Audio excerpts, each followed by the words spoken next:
इतका खोटा नरेटिव्ह पसरवतात. म्हणाले सिलेंडरच्या किमती वाढल्या.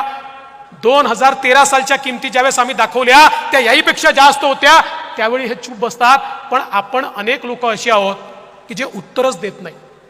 मी एक गोष्ट आत्मचिंतन करतोय, कदाचित मीडिया दाखवेल तर दाखवू द्या, पण आपला एक प्रॉब्लेम आहे आणि तो प्रॉब्लेम असा आहे की आपल्यापैकी प्रत्येकाला उत्तर देता येतं, पण तो आदेशाची वाट पाहतो. आदेश आला तर देईल, नाही तर देणार नाही. मी तुम्हाला एक गोष्ट सांगतो, आज तुम्हाला परवानगी देतो, ज्याला बॅटिंग करायची आहे बॅटिंग करा, मैदानात उतरा. अट एकच आहे, हिट विकेट व्हायचं नाही. जे फुटबॉल खेळतात त्यांना माहिती आहे, सेल्फ गोल करायचा नाही. बाकी आदेश विचारू नका, मैदानात उतरा, ठोकून काढा.